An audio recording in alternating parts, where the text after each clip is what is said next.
Assalamualaikum warahmatullahi wabarakatuh. Waalaikumsalam warahmatullahi wabarakatuh.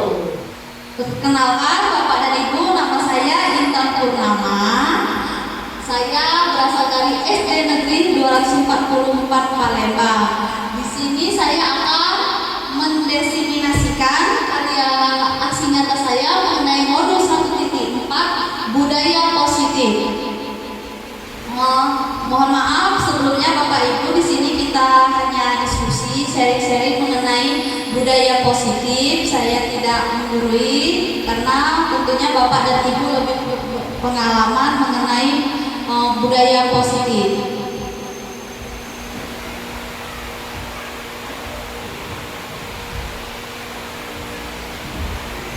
Di sini ada rancangan tindakan untuk aksi nyata saya, yaitu latar belakang saya melakukan nyata ini untuk memberikan pemahaman mengenai budaya disiplin positif di sekolah, seperti menerapkan nilai-nilai kebajikan, motivasi perilaku manusia, disiplin, keyakinan kelas, posisi kontrol kita sebagai pendidik, serta dalam menyelesaikan masalah menggunakan segitiga restitusi. Hal ini dilakukan dengan harapan seluruh warga SD Negeri 244 Palembang menerapkan budaya positif di lingkungan sekolah.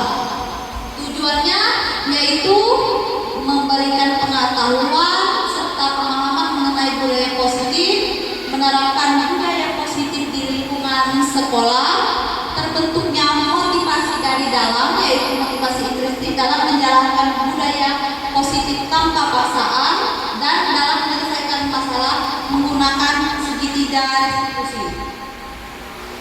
Tolak ukur terlaksananya budaya positif ini yaitu terlaksananya diseminasi konsep budaya positif di lingkungan sekolah. Setiap kelas membuat keyakinan kelas dan kesepakatan kelas yang dilakukan bersama antara pendidik dan murid. Pendidik dan murid konsisten dalam melaksanakan keyakinan kelas yang disepakati. Penyelesaian masalah yang kita lakukan menggunakan segitiga restitusi, penanaman nilai-nilai kebajikan dan disiplin diri pada murid, dan posisi kontrol yang diharapkan setelah melakukan diseminasi ini kita sebagai posisi manajer. Lini masa tindakan yang dilakukan yaitu bekerja sama dengan kepala sekolah dalam melakukan rancangan budaya positif, bekerja sama dengan wakil-wakil kepala sekolah, melakukan diseminasi seperti yang saya lakukan tentang budaya positif, mengajar seluruh pendidik di lingkungan sekolah membuat keyakinan kelas, serta hasil dari keyakinan kelas ditempel di kelas masing-masing. Dukungan yang saya butuhkan dalam budaya positif ini yaitu sebagai dukungan yang dibutuhkan yaitu kepala sekolah, pendidik, rekan sejawat, murid, wali murid, dan seluruh warga sekolah yang ada di lingkungan SD Negeri 244 Palembang.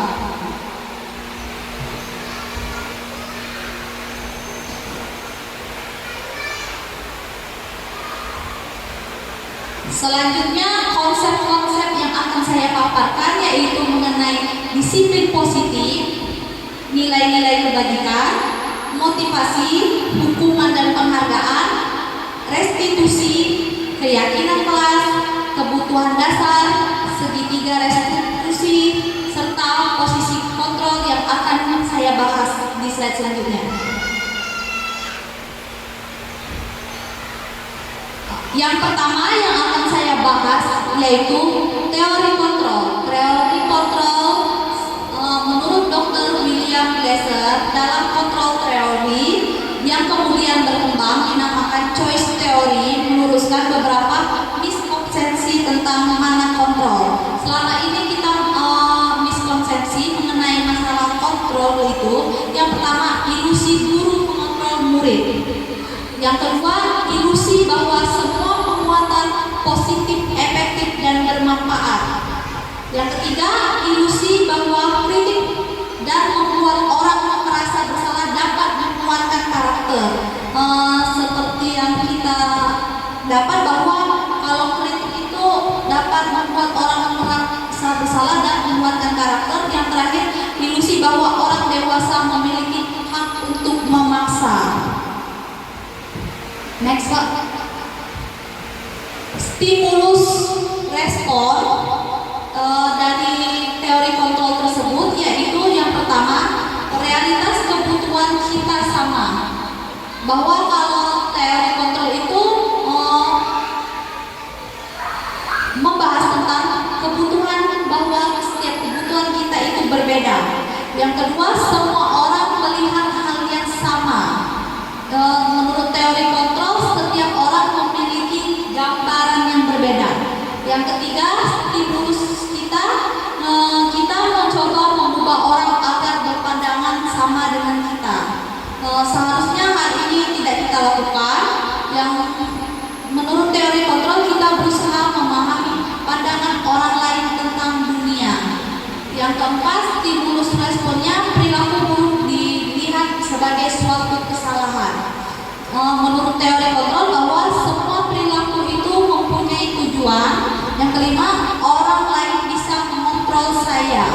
Yang keenam, hanya ada Anda yang bisa mengontrol diri Anda. Yang ketujuh, saya bisa mengontrol orang lain. Yang teori kontrol, Anda tidak bisa mengontrol orang lain. Stimulus respon, pemaksaan ada pada saat rujukan gagal. Teori kontrol, kolaborasi dan konsesi menciptakan pilihan-pilihan baru. Yang terakhir, model berpikir menang atau kalah seperti perlombaan. Yang terakhir, teori kontrol, model berpikir menang-menang, yaitu bisa dilihat dari stimulus respon itu bahwa bahwa ini merupakan hal negatif yang selama ini kita pandang, dan teori kontrol itu merupakan suatu hal yang positif yang dapat kita lakukan. Selanjutnya saya akan membahas tentang disiplin. Disiplin itu berasal dari kata Latin yaitu disiplin yang artinya belajar. Kata disiplin juga berasal dari akar kata yang sama dengan murid, disiplin atau pengikut. Untuk menjadi seorang murid atau pengikut, seorang harus paham betul alasan mengapa mereka harus mengikuti suatu aliran atau ajaran tertentu, sehingga motivasi yang terbangun yaitu motivasi dalam diri, bukan dari luar diri.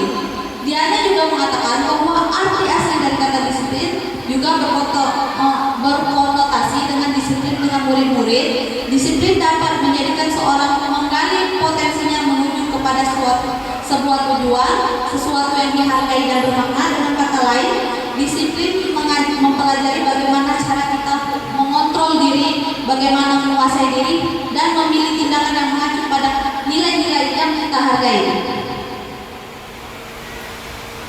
Di sini terdapat 6 nilai kebajikan. Seperti yang kita tahu bahwa sekolah kita menerapkan nilai kebajikan yang pertama agar pelajar kita mempunyai nilai profil pelajar Pancasila seperti beriman dan bertakwa kepada Tuhan, berakhlak mulia, mandiri, bernalar kritis, berkebinekaan global, bergotong royong, dan kreatif. Selanjutnya, menurut IBO Primary Years Program atau PYP, nilai kebajikan itu terdiri dari sikap murid, toleransi, rasa hormat, integritas, mandiri, menghargai, antusias, empati, keingin-tahuan, kreativitas, kerjasama, percaya diri, serta komitmen. Selanjutnya, nilai-nilai kebajikan yaitu seperti profil pelajar Pancasila tadi seperti sudah dijelaskan. Selanjutnya, petunjuk seumur hidup dan keterampilan hidup seperti keterampilan hidup dapat dipercaya, lurus hati, pendengar, yang aktif, tidak merendahkan orang lain, dan memberikan yang terbaik dari diri. Petunjuk hidup yaitu peduli, penalaran, bekerja sama, keberanian, keingintahuan, usaha, keluasan atau fleksibilitas, berorganisasi, kesabaran, keteguhan hati, kehormatan, memiliki rasa humor, berinisiatif, integritas, pemecahan masalah, sumber pengetahuan, tanggung jawab, serta persahabatan. Ini ada menurut The 7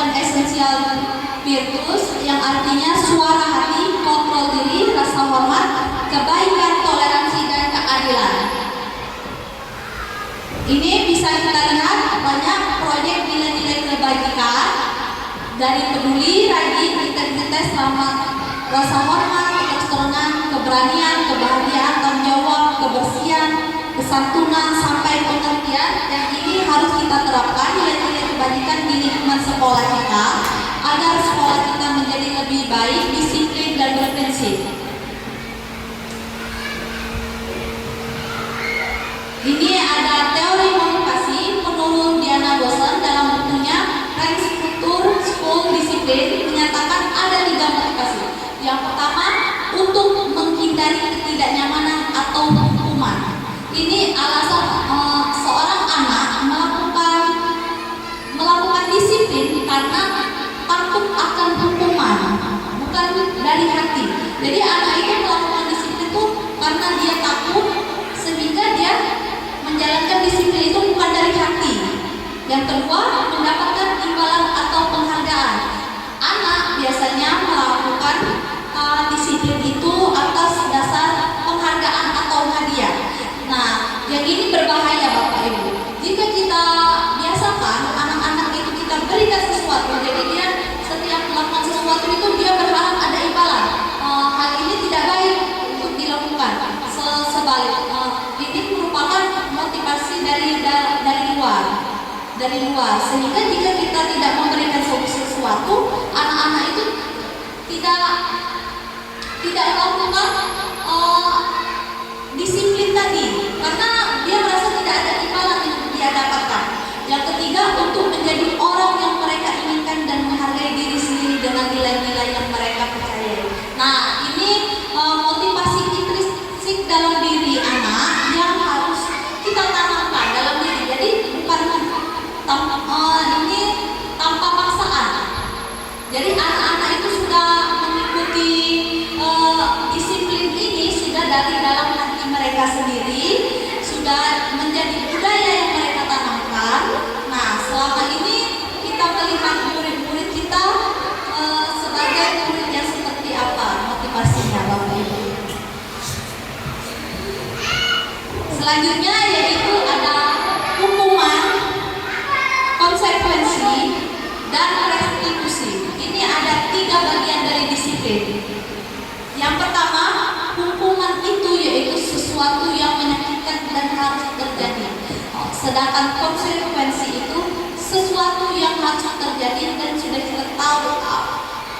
Anak itu sudah tahu pilihannya ketika dia melakukan berbuat benar ataupun salah. Yang terakhir, restitusi merupakan pilihan, yaitu pilihan anak untuk melakukan sesuatu yang benar atau salah. Selanjutnya, hukuman itu tidak nyaman untuk murid atau anak dalam jangka waktu yang panjang. Nah, hukuman itu membuat anak tidak nyaman, dan untuk waktu yang panjang itu anak itu menjadi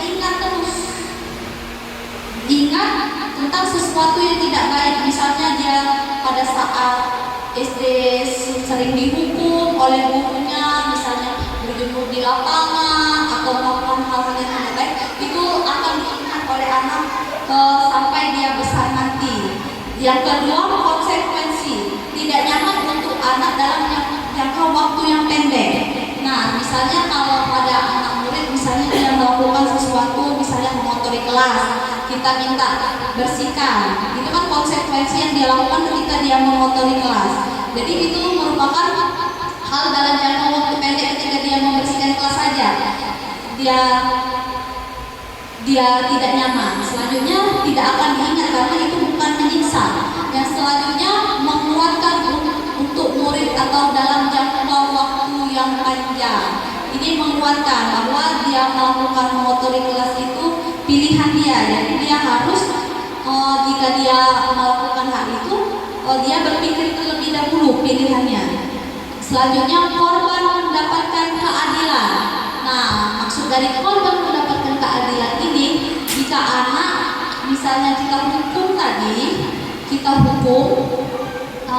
anak bisa berjemur, dia sakit, dia merasa ada yang luka, nah dia bisa meminta keadilan dari guru. Selanjutnya, korban bisa diabaikan. Ini misalnya pada saat anak melakukan kesalahan, Eh, misalnya mengotori kelas, kita minta dia membersihkan, dia mengadu kepada orang tuanya, hal ini bisa diabaikan karena merupakan tanggung jawabnya sendiri karena dia mengotori kelas tersebut. Selanjutnya, korban mendapatkan ganti. Misalnya ini, anak dicoret bajunya oleh teman-teman sekelasnya. Nah, dicoret. Nah, dia bisa meminta sesuatu, minta dibersihkan oleh temannya ketika dia melakukan itu, mendapatkan sesuatu yang tidak adil bagi dirinya. Selanjutnya, hukuman murid atau anak akan tersakiti. Ya, Bapak Ibu, hukuman itu membuat anak merasa tersakiti. Selanjutnya, murid anak tidak atau anak dibuat tidak nyaman. Sedangkan restitusi, murid atau anak mendapatkan penguatan. Restitusi mendapatkan penguatan. Selanjutnya, perilaku pasif agresif meningkat karena anak mendapat hukuman itu merasa lebih agresif, lebih ingin menunjukkan bahwa dia tidak bersalah. Selanjutnya, penguatan hanya bertahan dalam jangka waktu pendek, sedangkan restitusi masalah menjadi terpecahkan. Selanjutnya, hukuman sistem tidak akan berjalan bila murid tidak takut. Selanjutnya, jika murid terus diberikan hukuman, maka murid tersebut akan merasa tidak takut karena dia sudah tahu apa yang akan dia dapat. Selanjutnya, memerlukan monitoring dan supervisi terus-menerus dari guru. Kalau restitusi, murid belajar bertanggung jawab atas perilakunya. Selanjutnya, hukuman berlaku hanya pada sebuah institusi, tidak berlanjut pada kehidupan nyata. Jadi dia menjalankan disiplin itu cuma pada saat dia kena hukum. Selanjutnya, karena ini sesuatu yang menyakitkan, di tempat lain akan diulangnya lagi. Selanjutnya, konsekuensi membantu penerapan mengikuti peraturan dalam masyarakat. Restitusi fokus pada pemecahan masalah dalam jangka waktu panjang. Hukuman itu peraturannya adalah kamu harus.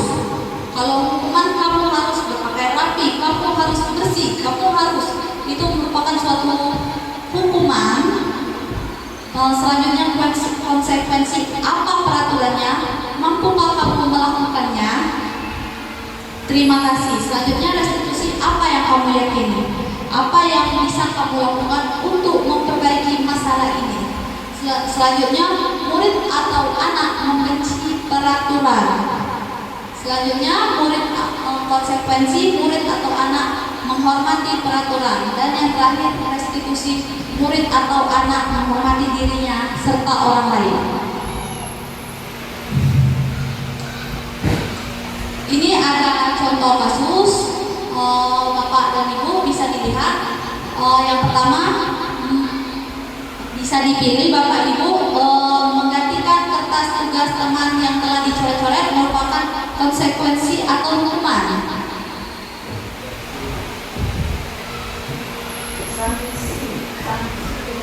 Sanksi ya Bapak Ibu. Ya, karena hal ini merupakan menggantikan kertas tugas teman yang telah dicoret-coret merupakan sanksi atau konsekuensi karena ketika dia melakukan mencoret-coret temannya, tugas temannya, dia sudah tahu bahwa jika dia berani berbuat harus berani bertanggung jawab, yaitu mengganti kertas tugas yang telah dicoret oleh temannya. Yang kedua, berjemur di lapangan basket pukul 12 siang karena mengobrol dengan teman. Ini merupakan hukuman atau sanksi?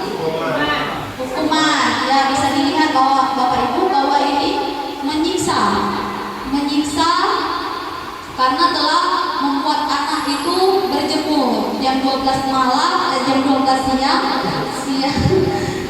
jam 12 siang, panas, nanti dia pingsan. Nah, hal ini merupakan hal yang menyakitkan. Selanjutnya, membersihkan coretan yang dibuatnya di meja tulis. Sanksi atau hukuman? Sanksi. Ya, karena sudah tahu dianya jika mengotori harus membersihkan.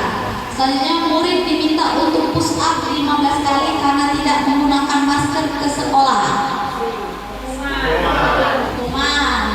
Ya, karena ini karena tidak menggunakan masker, dianya disuruh push up sehingga menyiksa anak, itu menyebabkan hukuman. Selanjutnya, membersihkan tumpahan air di meja tulis karena tersenggol pada saat belajar.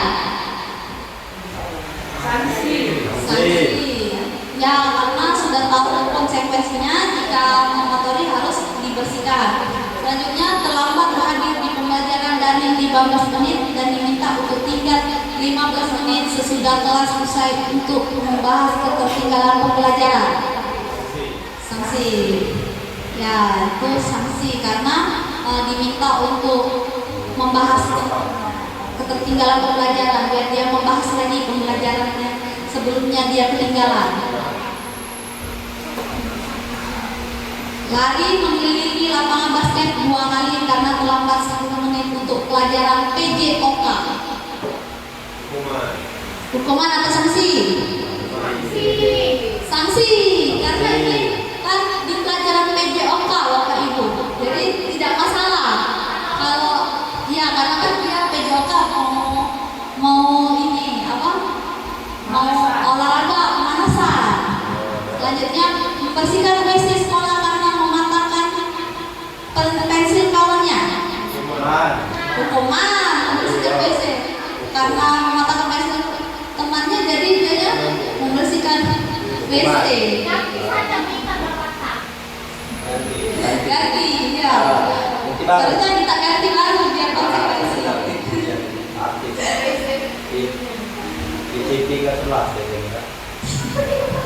Selanjutnya, murid diminta bertelanjang kaki sepanjang hari karena tidak menggunakan sepatu warna hitam sesuai peraturan sekolah. Ini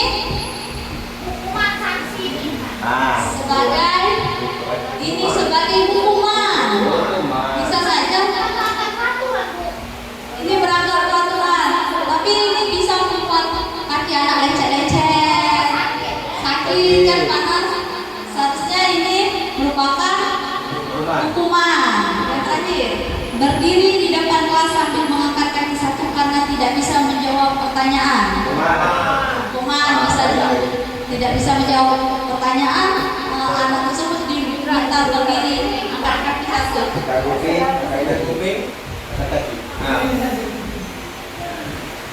Selanjutnya Bapak Ibu, penghargaan, dihukum oleh penghargaan. Jadi selama ini kita konotasikan penghargaan itu sebagai sesuatu yang positif, tetapi itu bisa menjadi pengaruh negatif penghargaan itu. Yang pertama, pengaruh jangka pendek dan jangka panjang. Jika anak tersebut selalu diberikan penghargaan atau sesuatu dalam jangka waktu pendek atau dalam jangka waktu panjang, maka penghargaan tersebut membuat anak terus melakukan sesuatu cuma karena penghargaan, bukan karena dalam diri anak itu sendiri. Jadi merupakan penghargaan itu bukan sesuatu yang baik. Selanjutnya, penghargaan tidak efektif. Penghargaan itu, jadi jika kita berikan anak suatu penghargaan, jika misalnya kita meminta dia melakukan sesuatu, jadi apa yang dia harapkan itu mendapat penghargaan, bukan dalam diri anak itu. Jadi jika dia tidak diberikan penghargaan, maka anak tidak akan lesu, dia tidak akan tidak semangat lagi dia melakukan sesuatu. Penghargaan pujian, penghargaan imbalan. Penghargaan dapat hubungan, terus penghargaan mengurangi ketepatan, penghargaan menurunkan kualitas. Selanjutnya, penghargaan mematikan kreativitas. Jadi anak itu melakukan sesuatu itu sesuai apa yang diarahkan. Jadi mematikan kreativitas anak untuk melakukan hal yang lebih baik lagi. Penghargaan itu menghukum. Selanjutnya, maksudnya jika misalnya dalam bagi rapor kita itu kan dulu ada Jadi kalau misalnya anak tidak mau dapat ranking dalam kelasnya itu, dia merasa dia itu anak yang bodoh, anak yang padahal anak itu memiliki minat dan bakatnya masing-masing.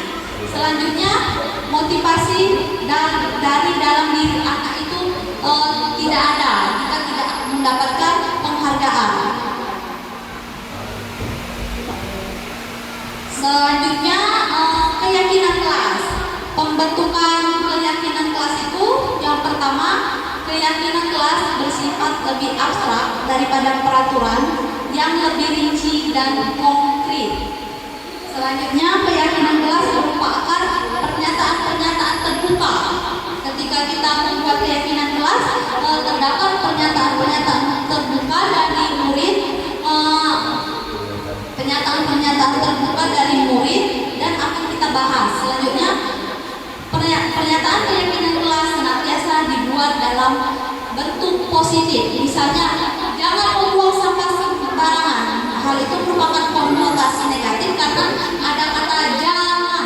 Seharusnya buanglah sampah pada tempatnya. Jadi hilangkanlah kata kalimat negatif itu pada pembuatan keyakinan kelas. Selanjutnya, keyakinan kelas hendaknya tidak terlalu banyak sehingga mudah diingat dan dipahami oleh semua warga kelas. Jadi keyakinan kelas itu jangan terlalu banyak Bapak Ibu. Jadi kita buat sedikit saja, yang penting mencakup semua yang ada di kelas kita. Selanjutnya, keyakinan kelas baiknya sesuatu yang diterapkan di lingkungan tersebut. Selanjutnya, semua warga hendaknya ikut berkontribusi dalam membuat keyakinan kelas lewat kegiatan curhat pendapat. Yaitu ketika membuat keyakinan kelas, kita itu sebagai guru jangan kita buat sendiri. Kita tanya pendapat anak-anak, kita berdiskusi dalam membuat keyakinan kelas. Dan terakhir, bersedia meninjau kembali keyakinan kelas dari waktu ke waktu. Jadi dari waktu ke waktu itu kita tinjau kembali keyakinan kelas kita itu apakah efektif ataukah ada yang perlu dirubah dalam keyakinan kelas kita. Ini selanjutnya prosedur pembentukan keyakinan sekolah atau kelas. Yang pertama, mempersilakan warga sekolah atau murid-murid di sekolah atau kelas untuk bercurah pendapat tentang peraturan yang perlu disepakati di sekolah atau kelas. Ini bisa biasa kita lakukan ketika awal pembelajaran, guru-guru membahas bersama anak murid mengenai keyakinan kelas yang akan dibuat. Apa yang anak inginkan di dalam kelasnya itu supaya kelas menjadi aman, nyaman, dan menyenangkan. Yang kedua, mencatat semua masukan-masukan pada para murid atau warga sekolah. Selanjutnya, ketika kita berdiskusi agar diingat, kita catat dulu di papan tulis atau di kertas apa yang mereka inginkan. Selanjutnya, susunlah keyakinan kelas sesuai prosedur pembentukan keyakinan sekolah atau kelas. Yang keempat, tinjau kembali keyakinan kelas yang sudah dicatat tadi. Selanjutnya, tinjau ulang keyakinan kelas secara bersama-sama. Yang keenam, semua warga kelas dipersilakan meninjau ulang apa yang perlu dihapus dan apa yang perlu disepakati bersama dalam membuat keyakinan kelas dan menyetujui dengan menandatangani keyakinan kelas yang telah disepakati bersama.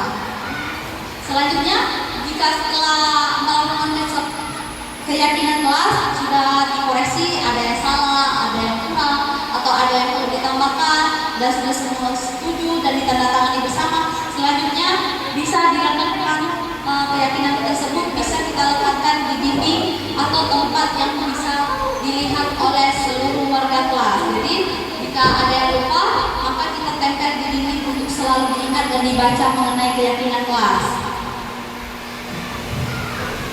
Selanjutnya, kebutuhan dasar. Setiap manusia, setiap anak atau setiap individu mempunyai kebutuhan dasar. Yang pertama, kebutuhan untuk bertahan hidup.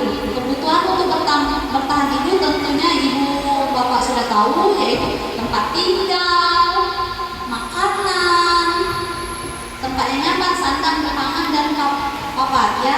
Untuk kebutuhan untuk bertahan hidup. Yang kedua, kasih sayang dan rasa diterima. Setiap orang ingin dipedulikan, ingin diberikan kasih sayang dan rasa diterima di setiap kelompok manapun. Diperhatikan. Yang ketiga, kebebasan. Nah, ini setiap orang itu mempunyai kebebasan, dia ingin kemana, melakukan apa sesuai minat dan bakatnya. Keempat, kesenangan. Setiap orang itu membutuhkan kesenangan agar tidak bosan. Dan yang terakhir, penguasaan atau power. Setiap orang pengen menjadi pemimpin agar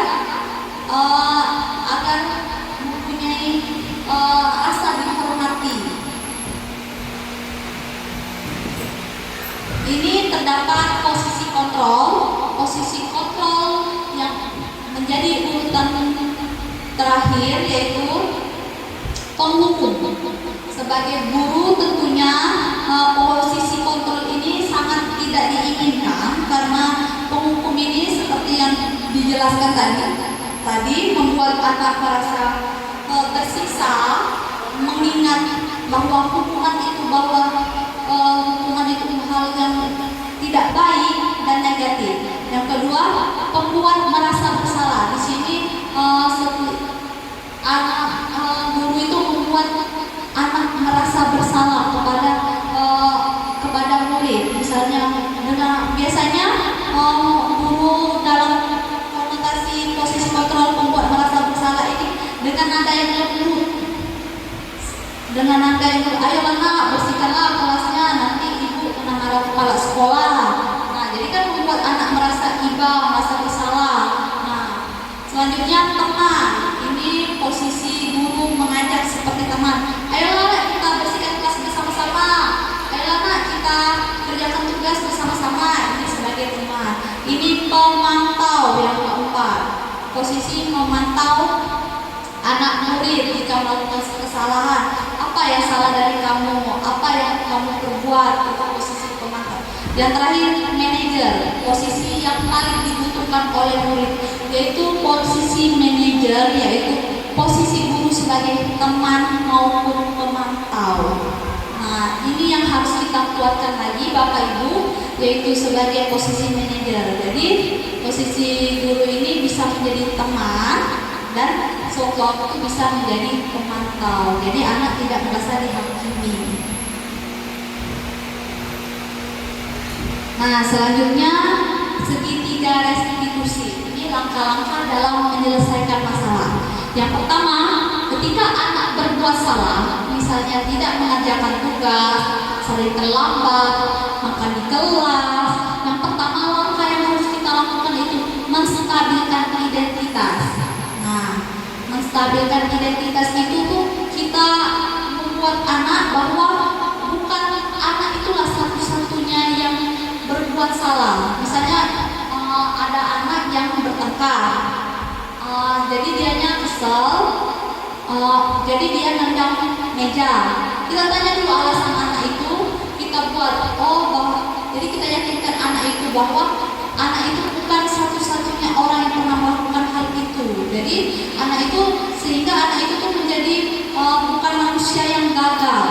Misalnya, kamu memukul meja karena dibully nama teman oleh temanmu ya. Jadi kita kuatkan lagi. Kalau ibu jadi kamu, ibu juga pasti melakukan hal yang sama. Jadi sehingga anak itu bukan merasa anak itu tidak gagal. Selanjutnya, validasi tindakan yang salah.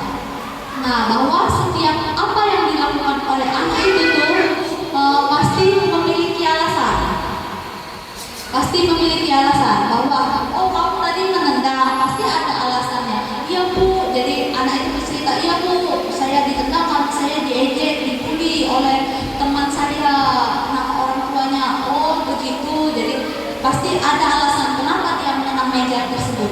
Yang ketiga, menanyakan keyakinan bahwa teori kontrol kita semua memiliki motivasi internal. Jadi kita kuatkan lagi. Jadi selanjutnya apa sih yang harus kamu lakukan sesuai keyakinan kelas kita? Nah, kita tanya keyakinan kelas kita. Iya Bu, jadi bahwa ketika kita diejek kita bisa laporkan hal ini. Terus kita lebih bersabar, jangan cepat emosi gitu. Nah, keyakinan selanjutnya. Baiklah, demikianlah presentasi dari saya.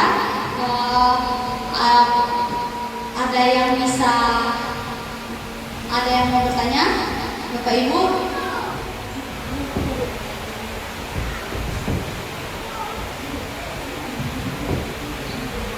Oh, sebelumnya kita ice breaking dulu ya, Bapak Ibu.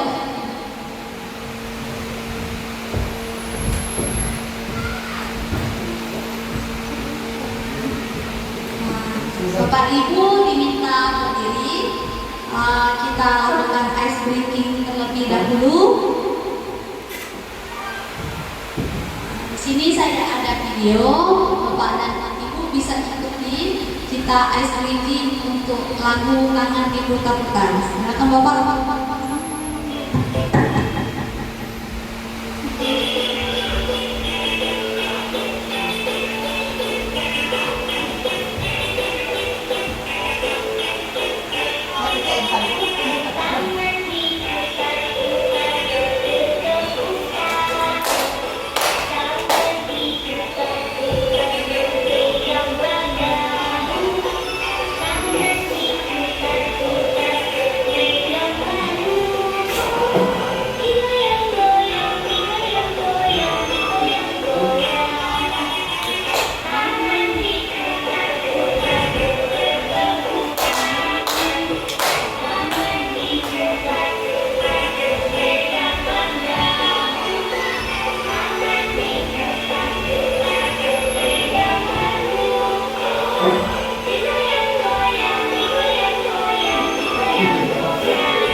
Baiklah Bapak dan Ibu, kita telah melakukan SPG. Tadi kita telah membahas tentang keyakinan kelas, disiplin positif, segitiga restitusi.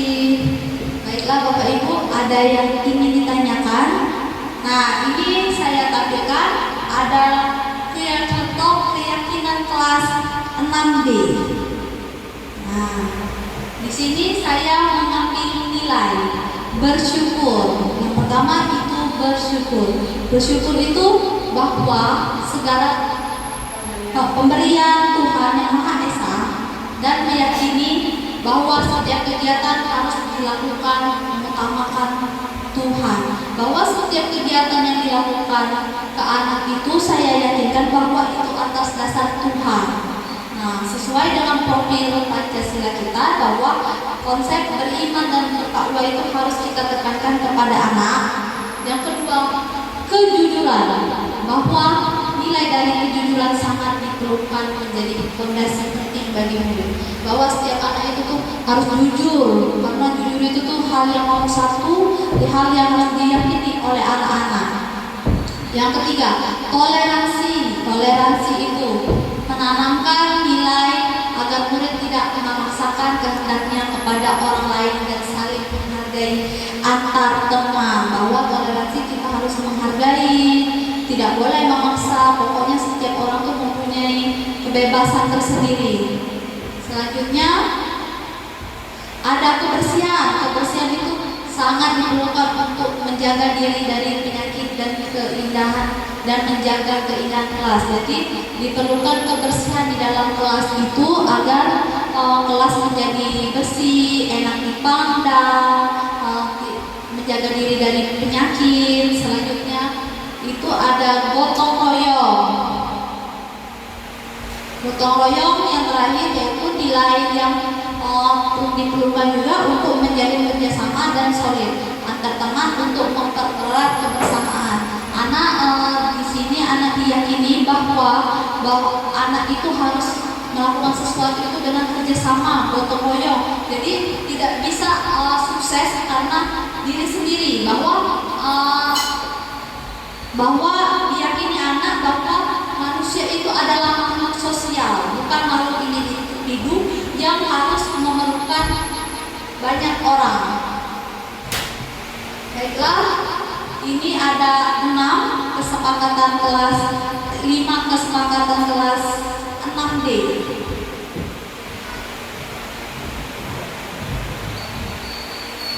Baiklah Bapak Ibu, sampai sini ada yang ingin ditanyakan atau ada yang perlu kita diskusikan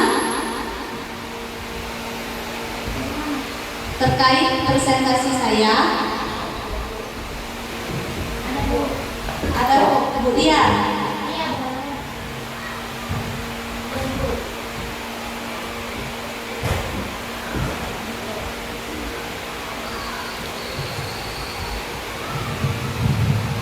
Assalamualaikum warahmatullahi wabarakatuh. Waalaikumsalam warahmatullahi wabarakatuh. Saya ucapkan terima kasih atas kesempatannya. Yang ingin saya tanyakan dari penjelasan Bu Intan tadi, di situ tadi ada disiplin positif. Yang ingin saya tanyakan mengenai disiplin positif, program apa Bu ya? Tindak lanjut daripada program disiplin positif yang akan Ibu lakukan untuk selanjutnya, khususnya di sekolah SD Negeri 240. Itu saja pertanyaan saya. Saya ucapkan wassalamualaikum warahmatullahi wabarakatuh. Waalaikumsalam warahmatullahi wabarakatuh. Baik, terima kasih atas pertanyaannya sangat bagus. Terima kasih Bu Dian. Jadi pertanyaannya itu adalah program apa yang akan saya jalankan di sekolah mengenai budaya disiplin positif. Di sini saya ingin merencanakan suatu program, yaitu program jam ke nol. Jadi anak itu kan kita masuk setiap 40. Jadi saya ingin bahwa setiap pagi itu ada anak ketika masuk sekolah, anak itu membaca Al-Quran bersama-sama kita, bersama para guru. Jadi pada saat anak itu pagi-pagi tidak bermain, jadi fokus baca Al-Quran kan. Jadi selain menjaga kebersihan, anak juga kan kita baca Al-Quran pagi-pagi kan dengan doa-doa agar konsep beriman dan bertakwa sesuai isi sekolah kita, agar anak sesuai dengan profil pelajar Pancasila, agar dapat dapat beriman dan bertakwa kepada Tuhan Yang Maha Esa. Ada yang ingin menambahkan? Terima kasih Bu Intan atas penjelasannya. Saya rasa cukup. Terima kasih banyak Bu Dian atas pertanyaannya. Ada lagi Bapak Ibu? Ya, Ibu.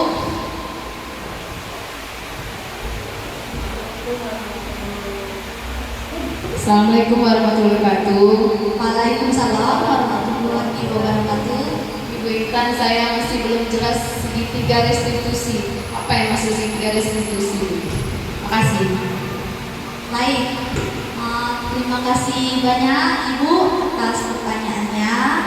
Segitiga restitusi adalah penyelesaian masalah dengan langkah-langkah. Yang pertama, menstabilkan identitas. Yang kedua, validasi tindakan yang salah. Dan ketiga, menanyakan keyakinan yang telah disepakati bersama guru dan murid. Nah, misalnya ada contoh kasus. Contoh kasus itu misalnya ada murid yang tidak pernah mengerjakan tugas. Nah, jadi kita panggil dulu anak tersebut. Nah, kita pakai langkah segitiga restitusi dalam melakukan masalah, biar anak itu tidak merasa dihukum dan anak itu bisa menjadi sumber kekuatannya dari orang gagal menjadi orang yang sukses. Yang pertama, menstabilkan identitas. Kita tanya dulu, kamu tahu kenapa ibu panggil ke sini? Nah, kemudian dijawab, ya Bu, karena saya tidak pernah mengerjakan tugas. Kenapa? Jadi, tidak pernah mengerjakan tugas. Kenapa? Kita tanya dulu alasannya. Karena lupa Bu. Nah, jadi kita berikan penguatan. Lupa. Ibu juga pasti ibu dulu pernah tidak mengerjakan tugas ketika sekolah. Jadi kita yakinkan bahwa bukan dia saja yang lupa. Jadi kita bukan dia satu-satunya orang yang gagal. Kita yakinkan dulu anak tersebut. Nah, jadi atau setiap orang pasti pernah lupa ya nak, pernah berbuat kesalahan. Nah, jadi jangan buat anak itu merasa dia itu sendiri yang membuat kesalahan. Jangan merasa membuat dia sendiri merasa berdosa. Nah, jadi kita buat dulu biar dia merasa enjoy. Sudah dia merasa enjoy, tidak merasa bersalah, lalu kita tanyakan validasi tindakan itu. Jadi kita tanyakan, pasti kamu melakukan itu karena apa? Karena lupa Bu, karena misalnya saya main game, saya saya memang sengaja tidak mengerjakan, saya tertidur, pasti kan? Jadi dia lebih santai kan, jawabnya lebih jujur. Selanjutnya baru kita tanya yang terakhir. Kita tanya, jadi bagaimana solusinya agar kamu tidak mengulangi itu lagi? Nah, baru kita buat dia sendiri yang menyadari apa solusi dari perbuatan yang dia lakukan itu tuh. Nah, sehingga jadi anak itu tuh dia tahu dia bersalah, terus dia juga cari solusi untuk perbuatannya. Nah, baru kita buatkan lagi. Jadi jangan harap. Misalnya dia ngomong, jadi saya tidak boleh main game lagi ya Bu. Jadi saya minta diingatkan kepada orang tua saya. Nah, jadi anak itu jadi tidak merasa dihakimi, tidak merasa dihukum, sehingga anak tersebut menjadi jadi semangat dia itu karena dia tidak merasa dihukum, jadi dia ingat, jadi apa yang dia lakukan pasti punya konsekuensinya. Baik Bu, apakah sudah jelas? Sudah jelas. Terima kasih Bu. Ya, terima kasih. Ada yang perlu didiskusikan lagi Bapak Ibu? Ya, Ibu. Assalamualaikum warahmatullahi wabarakatuh. Waalaikumsalam warahmatullahi wabarakatuh. Saya akan menanyakan tentang keyakinan kelas dan kesepakatan. Baik. Keyakinan kelas dengan kesepakatan kelas itu apa bedanya? Dan apakah karena memang kalau kesepakatan kelas dengan keyakinan, kalau kesepakatan kelas itu misalnya tidak ikut di bebas, akan melaksanakan, akan membuat PR, karena di situ ada banyak kata-kata negatif. Ya, apakah memang harus diganti dengan keyakinan kelas? Ya, karena kayak sepertinya beda ya keyakinan kelas dengan kesepakatan kelas. Ya. Yang kedua hanya sekedar masukan. Ini nih dalam rangka CIP. Nanti kan kalian akan tapi lagi. Nah, tolong jelaskan nanti apa itu hukuman, konsekuensi dan restitusi. Ya, apa itu hukuman, apa itu konsekuensi, apa itu restitusi. Karena nanti ditanya. Kan karena bukan hanya hukuman begini-begini, konsekuensi begini-begini, restitusi begini-begini. Jadi kalau kalian menjelaskan satu persatu, nanti ada kasus, nanti seperti perbandingan tadi, apakah itu termasuk hukuman, apakah termasuk konsekuensi, dan kita paham arti kata hukuman, konsekuensi dan restitusi, kita bisa membedakan, baru bisa membedakan. Oh itu hukuman, oh itu konsekuensi, ya. Itu saja. Terima kasih. Assalamualaikum warahmatullahi wabarakatuh. Waalaikumsalam warahmatullahi wabarakatuh. Terima kasih banyak Ibu atas pertanyaannya tadi. Tadi bertanya bedanya keyakinan kelas dan konsekuensi, dan kesepakatan kelas. Yang pertama, baiklah, akan saya jelaskan dulu. Keyakinan kelas itu apa yang kita yakini di dalam kelas. Nah, apa yang kita diskusikan, apa yang kita yakinkan, tidak boleh membuang sampah sembarangan. Nah, jadi kalau misalnya kita memakai konotasi negatif kepada anak, itu akan membuat anak terbebani dengan kata jangan. Tidak, jangan. Nah, selanjutnya jika kita kalimat positif, jadi itu merupakan menumbuhkan motivasi intensif dalam diri anak. Nah, jika kita membuat keyakinan, sudah kita yakini semua bersama-sama, barulah terdapat kesepakatan. Itulah kesepakatan yang kita tanda tangani. Lanjutnya Pak. Nah, kesepakatan yang kita sepakati dan kita tanda tangani bersama. Jadi kita buat keyakinan bersama dulu.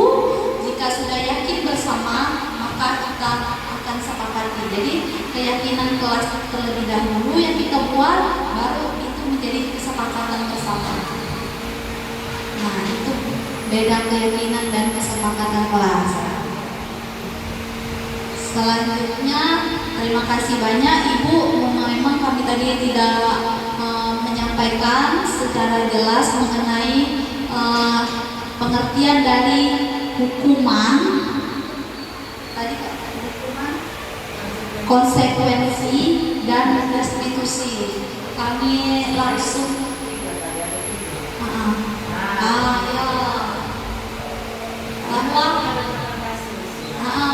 bahwa hukuman itu merupakan bukan hal yang menuntut anak untuk disiplin. Selanjutnya yang membuat anak untuk disiplin itu ada konsekuensi dan restitusi. Nah, kalau hukuman itu membuat anak menjadi tersiksa, tadi seperti anak push up, disuruh lari lapangan, membersihkan WC, itu kan membuat anak tersiksa dan sesuatu menyakitkan dan akan mengingat anak di kemudian hari. Nah, selanjutnya kalau konsekuensi itu merupakan kalimat positif yang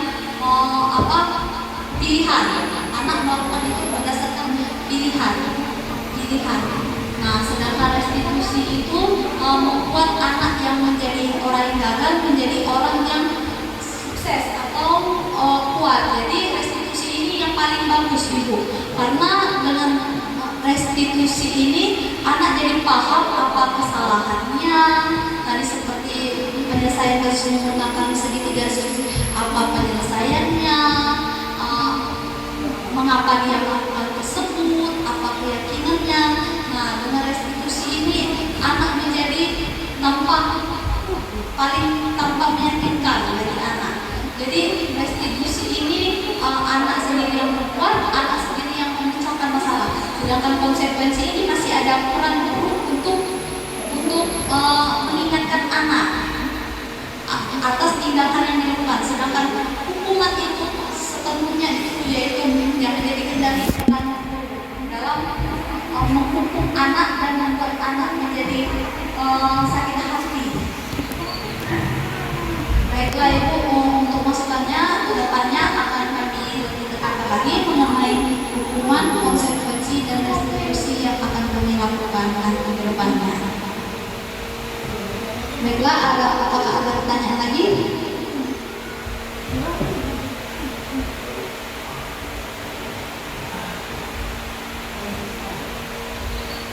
Baiklah, terima kasih atas kesempatannya untuk bertanya. Jadi di sini selalu bahas tentang motivasi menurut Ibu Lintang, bagaimana motivasi seperti apa yang seharusnya guru itu terapkan kepada anak didiknya sehingga dia tidak mengulangi kesalahannya lagi. Terima kasih. Baiklah Bapak, terima kasih. Boleh di slide motivasi. Nah, terima kasih banyak Bapak atas pertanyaannya. Tadi motivasi apa yang harus diterapkan oleh guru? Motivasi yang harus diterapkan guru itu yang nomor 3, menjadi orang yang mereka inginkan dan menghargai diri sendiri dengan nilai-nilai yang mereka percaya. Ini yang harus kita tumbuhkan kepada diri anak. Jadi mereka dapat melakukan sesuatu itu dari dalam diri tanpa paksaan, tanpa imbalan, dan tanpa hukuman. Jadi mereka itu melakukan misalnya, oh saya harus berpakaian rapi nih ke sekolah agar enak dilihat. Nah itu dalam diri tanpa paksaan dan saya harus mengambil sampah agar lingkungan menjadi indah. Nah itu kita harus tumbuhkan dalam diri anak. Jadi motivasi yang harus menghargai diri mereka sendiri.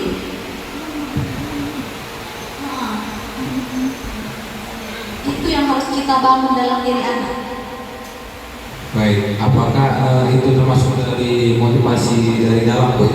Ya, ya itu termasuk motivasi intrinsik. Kedua hal ini merupakan motivasi dari luar, yaitu misalnya mendapatkan hukuman dan dari motivasi mendapatkan imbalan. Itu ekstrinsik. Ya, baik, terima kasih Bu atas jawabannya, sudah jelas. Baiklah, masih ada lagi Bapak Ibu yang perlu kita bahas?